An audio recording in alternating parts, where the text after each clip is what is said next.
Right. Donc tu disais, on était en train de parler de l'intention. Ouais. Et on était en train de parler du fait qu'un certain nombre de choses étaient facilitées. C'est le sentiment que tu avais, que certaines choses étaient facilitées dès que tu te lançais dans quelque chose et que tu étais aligné avec ton intention. Ouais. Et tu me parlais de 2016. Voilà, ça a commencé en 2016. Ça a commencé en fait quand mon père est décédé. Ça a été, on va dire, une grande perte. Du coup, aussi une grande remise en question. Parce que moi, voilà, mon père et ma mère, ils ont toujours fait tout pour les gens. Ils ont toujours fait beaucoup de choses pour les gens et tout. Et du coup, nous aussi, on devait faire toujours, on va dire, on devait faire en sorte que les gens se sentent bien. Et sans pour autant nous faire attention à ce que nous-mêmes on voulait, quoi. Et donc du coup, quand mon père il est décédé, ça a été un peu le déclic.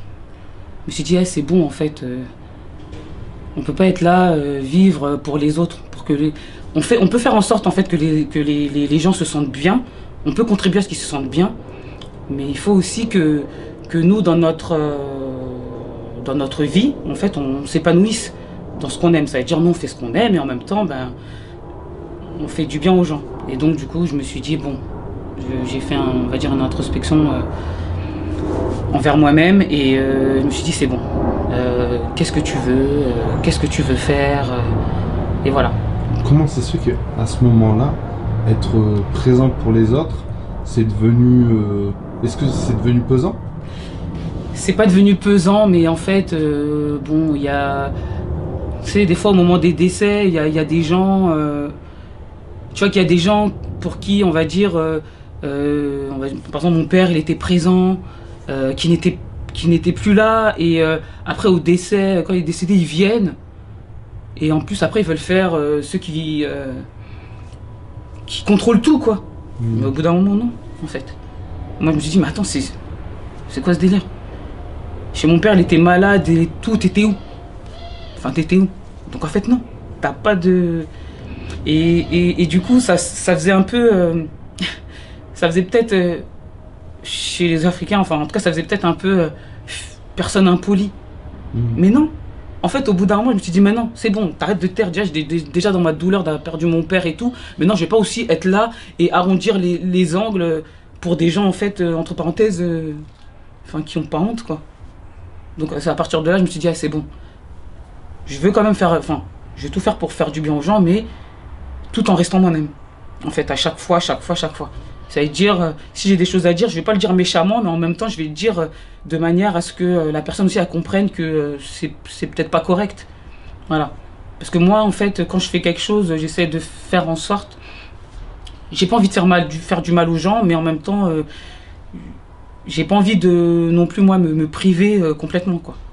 Alors comment on fait justement pour trouver ce juste équilibre entre ne pas faire mal aux gens et penser à soi? Du coup, au bout d'un moment, il faut pouvoir se recentrer, se recentrer et réfléchir. Parce que des fois, on peut être, on va dire, animé par une colère et tout, et il y a des mots qui peuvent sortir et qui sont pas forcément ce que tu penses, ou en tout cas qui sont pas les bienvenus à ce moment-là, et c'est pas bon, quoi, parce que finalement peut-être que tu les penses pas vraiment, c'est parce qu'à ce moment-là t'es en colère et tout, et bon, donc au bout d'un moment il faut prendre le temps de dire attention, tu vas être en retard, tu vas être voilà en colère, donc respire. Voilà. Aujourd'hui, tu penses être toujours en colère ou pas? Non, en fait, je suis pas en colère. Je suis pas en colère. C'est juste que j'ai mis les gens à leur place. Voilà. Chacun dans sa catégorie. Parce qu'il y a des personnes que tu mets dans un level comme ça, mais en fait, tu te rends compte que non, en fait, ils sont là. Donc, je les ai remis à leur place. Tout en gardant le respect et tout, mais bon, voilà, quoi. Tranquille. Mais chacun est à sa place. Donc, t'as pas à attendre... Pour remettre les gens à leur place, est-ce qu'il faut les connaître eux, ou il faut d'abord se connaître soi pour se mettre soi à sa place et ensuite les autres à la place. Tu vois ce que je veux dire? Est-ce qu'on met d'abord les autres à leur place et on trouve la nôtre? Ou est-ce qu'on trouve notre place et on met les... Bah, je pense qu'il faut d'abord trouver sa place. Parce que finalement, tout est recentré sur nous. C'est ma vie, c'est ma perception à moi, en fonction des autres, en fonction de leur action et tout. Donc, mettre les personnes à leur place alors que moi, j'ai pas fait... j'ai pas fait la paix avec moi-même ou j'ai pas fait d'introspection sur moi, il n'y a pas trop d'intérêt. Il faut d'abord, je pense qu'il faut d'abord se remettre à sa place soi-même, s'écouter. C'est pas facile, hein, parce qu'on est dans un monde en fait où on n'a pas le temps de se donner rendez-vous à soi. On a rendez-vous avec tout le monde, mais pour prendre rendez-vous avec nous-mêmes, c'est un truc de fou. C'est un truc de fou, franchement. Comment faire alors? Ben limite, si tu as un agenda, tu prends un agenda, tu dis, voilà,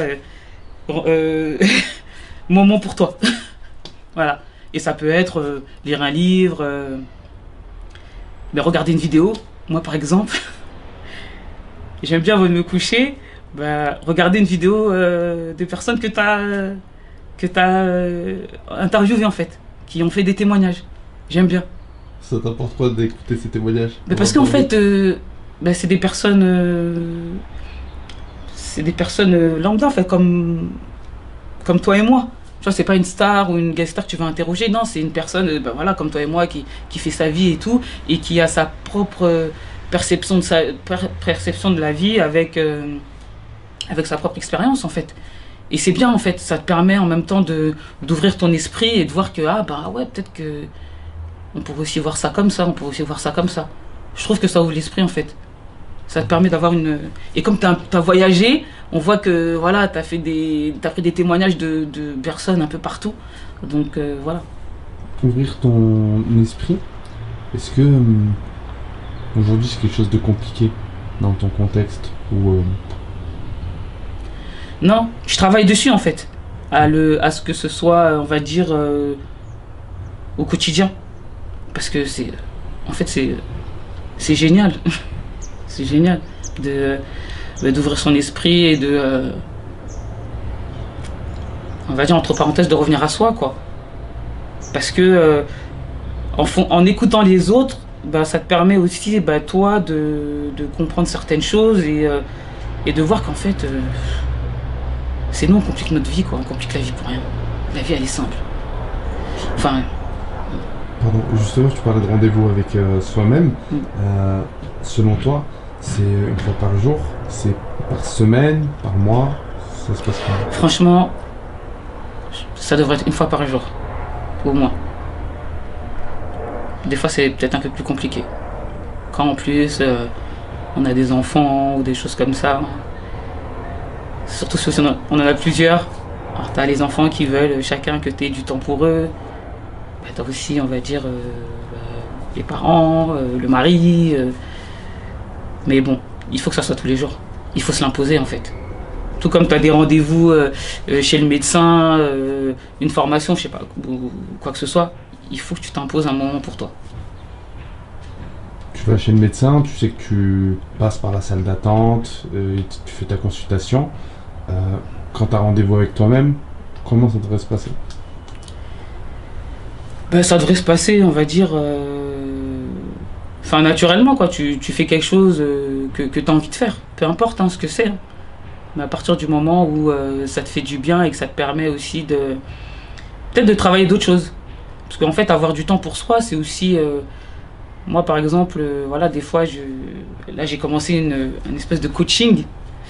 C'est un peu sur l'organisation, parce que voilà, il faut que je m'organise un peu plus. Mais là c'est du temps pour moi. Parce que j'apprends et voilà, j'apprends d'autres techniques et ça me fait grave plaisir, en fait. Je m'épanouis.